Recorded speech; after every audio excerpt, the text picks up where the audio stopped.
Real quickly before we begin, I want to thank this video's sponsor, CarMarshal.com. CarMarshal.com can save you lots of money on buying used or new vehicles, cars, trucks, school buses. If you want to save money, I'll have a link in the description down below. I know I'm going to... Dedicated to getting results, the I-Team.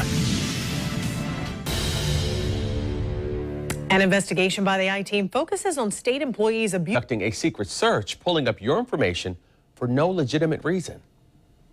A local activist reached out to the I-Team to say his identity had been compromised by your confidential information through the driver and vehicle information database. It is home to a wealth of knowledge from your driver's license number, home address, license plates, social security numbers, driving history, emergency contact information, and every driver's license photo the driver has ever taken. And that's what worries Jeff Gray, a public records activist who found his information was accessed 200 times over 5 years. Searches from all across the state. Do you feel violated? I do. I feel that it's creepy. That's the word that keeps coming to mind. It's creepy. Plus the federal government, including the FBI, the Department of Homeland Security, and the Secret Service. The I-Team reached out to sources and learned Gray is very well known to law enforcement because of this, his YouTube channel. It's called Photography is Not a Crime. Here, Gray has an acute focus on the behavior of our public officials. I want people to know that you have a right to film public officials. I called the St. Johns County Sheriff's Office and they told me their 34 searches of Gray are all considered legitimate, often explained by officers looking at his information only after a public complaint. But Gray disagrees. I decided to look further and submitted an open records request to the agency that oversees the database, the Florida Department of Highway Safety and Motor Vehicles. Results and uncovered several suspicious hits. Ashley Mitchum was accessed repeatedly by the Jacksonville Sheriff's Office, looked at by 3 different officers, including past photographs of her.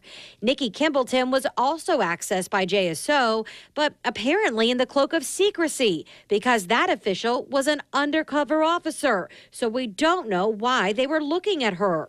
Joy Purdy accessed questionably by the St. Johns County Sheriff's Office, logged 4 times for training purposes or in order to teach another employee how to use the David system.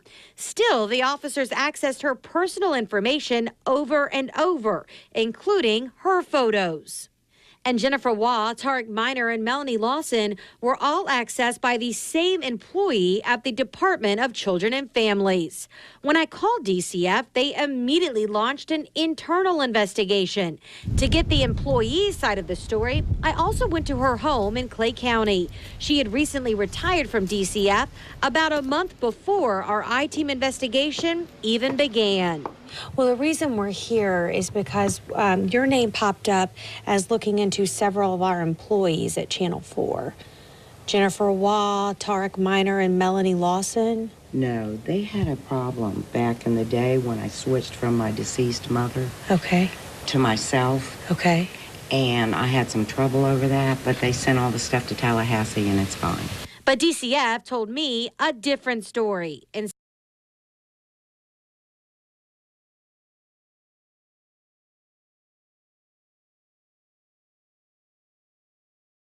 Instead, writing in a statement, the department is absolutely committed to ensuring the security of personal information.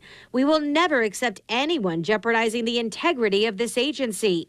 The DCF Office of Inspector General is currently conducting an investigation into whether David's searches of these individuals was for a legitimate business reason. So far, no charges have been filed. But possible abuses at DCF didn't stop with Judy. I obtained years of internal investigations by DCF, and I uncovered 6 employees were found to have improperly used the David database. They were all fired within a 4-year span.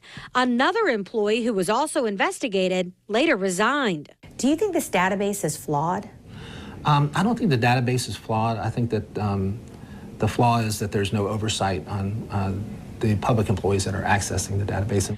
While the Florida Department of Highway Safety and Motor Vehicles declined to sit down for an on-camera interview with me about their oversight of this system, they did send me an email about David saying that oversight is up to each of the individual 918 agencies statewide, something each agency has to sign an acknowledgement of every year. It's also added a warning screen to David that tells the users that improper searches are illegal and punishable under state law.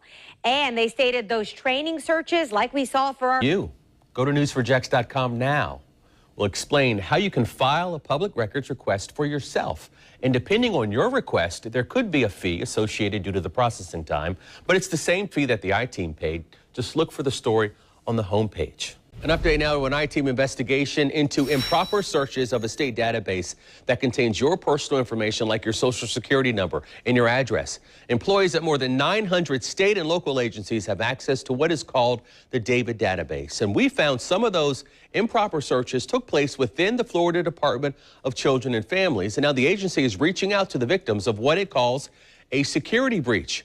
As we first told you in July, a DCF employee accessed my information through the database, along with the profiles of Melanie Lawson and Jennifer Waugh.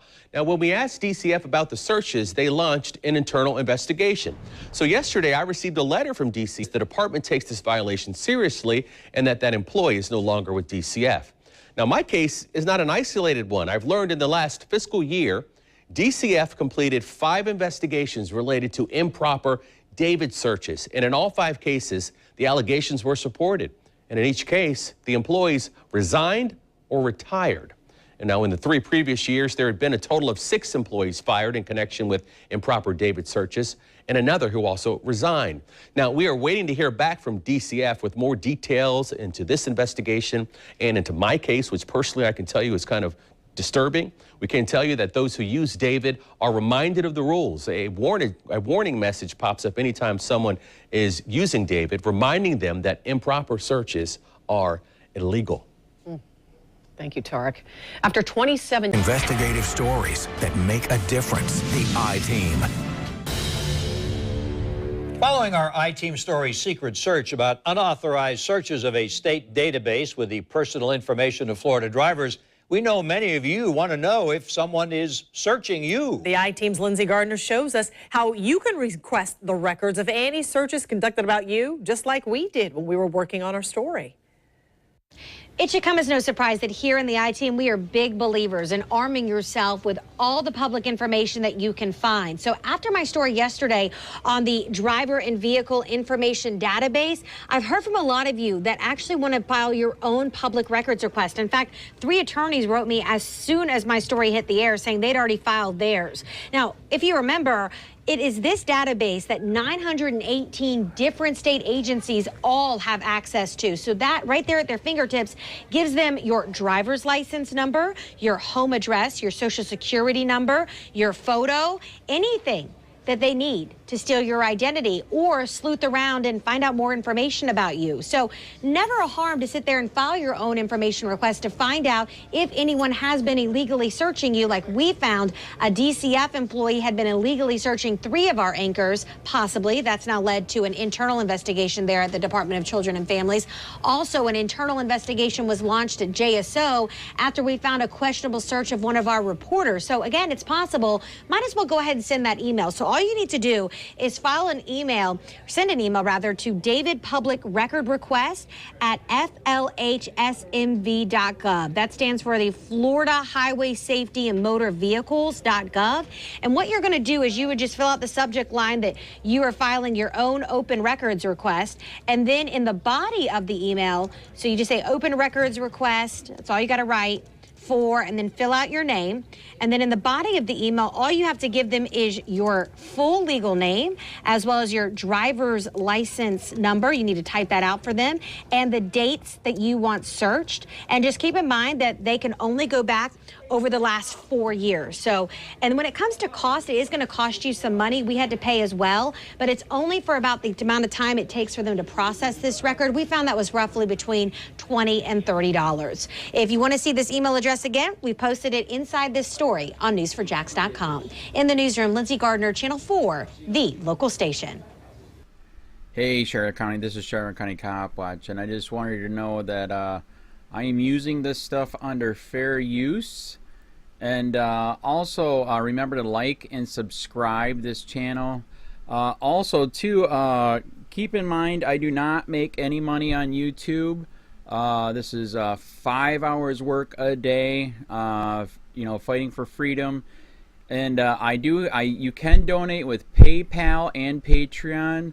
I just want you to think about this. If everybody gives to PayPal and Patreon, Patreon is every month. Actually, PayPal you can do every month.